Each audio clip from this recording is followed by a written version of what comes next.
নিয়ে চলে আসলাম। তো দেখো এখানে ফোড়নে দিলাম তেজপাতা, শুকনো লঙ্কা, গোটা গরম মশলা। এরকমভাবে তোমরা এঁচড় খেয়েছো কিনা জানি না। আলুটাকে আগেই সেদ্ধ করে নিয়েছিলাম। আলুটা আবার একটু তেলে ভেজে নিচ্ছি, বেশিক্ষণ ভাজবো না যেহেতু সেদ্ধ করা রয়েছে। আর মশলা দিলাম আদা বাটা, টমেটো, কাঁচা লঙ্কা আর ধনে, জিরে, শুকনো লঙ্কা একসঙ্গে বাটা দিয়ে দিয়েছি। দিয়ে এবার মশলার সাথে আলুটা ভালো করে কষিয়ে নেব।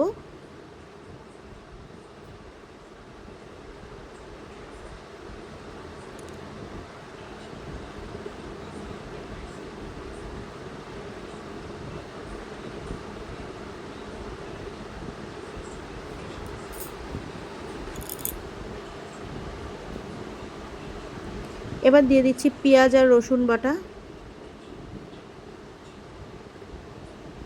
পেঁয়াজের পরিমাণটা এখানে আমি কম ব্যবহার করেছি, কিন্তু রসুনের পরিমাণটা একটু বেশি দিয়েছি। রসুন এখানে আমি 2 চামচ দিয়েছি, বড় চামচ। আর পেঁয়াজ এখানে 1 চামচ। নুন হলুদ পরিমাণ মতো দিয়ে দিলাম। এঁচড়টাকে আগেই আমি নুন হলুদ দিয়ে সেদ্ধ করে নিয়েছিলাম। দিয়ে দিচ্ছি কাশ্মীরি লঙ্কার গুঁড়ো।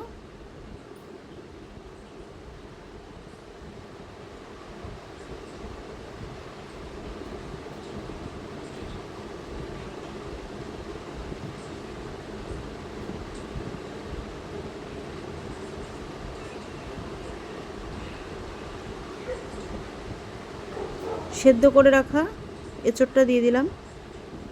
এঁচড়টা একটু হলুদ দিয়ে সেদ্ধ করেছি, দেখো কালারটা একটু কেমন কেমন এসছে।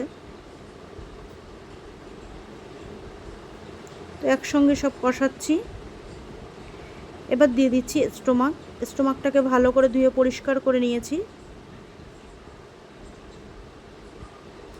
দুর্দান্ত লাগে, একবার করে বাড়িতে ট্রাই করে অবশ্যই কমেন্ট করে জানিও যে কেমন লাগছে খেতে। একবার খেয়ে দেখো। মাংস দিয়ে তো আমরা অনেকেই খাই, চর্বি দিয়ে খাওয়া হয়, অনেক কিছু দিয়ে, মানে খাসির চর্বি দিয়ে সব কিছু দিয়ে খাওয়া হয়, কিন্তু এইভাবে খেয়ে দেখো। যারা স্টোমাক ভালো খাও, আশা করছি স্টোমাকের সাথে কিন্তু এর মধ্যে ওই গলা মেটেটা না, গলা মেটেটা ছাড়াই এইভাবে করে দেখো স্টোমাকটাকে আলাদাভাবে। দুর্দান্ত লাগে, মুখে লেগে থাকবে। একবার বানিয়ে দেখো। ভালো করে এখন কষাতে হবে।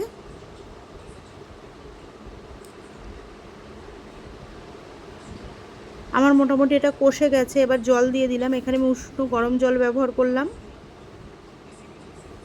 তাহলে টেস্টটা আরও ভালো আসবে। এবার এটাকে ফোটার জন্য দিয়ে, ফুটে গেছে দেখো, একদম গা মাখা হয়ে এসছে, কতটা ঝোল। ব্যাস এইটুখানি ঝোলই রাখবো, মানে ভাত রুটি দিয়ে খাওয়ার জন্য, কারণ আরেকটু টেনে যাবে ঠান্ডা হয়ে গেলে। তো দেখো আমার এঁচড় স্টোমাক কমপ্লিট।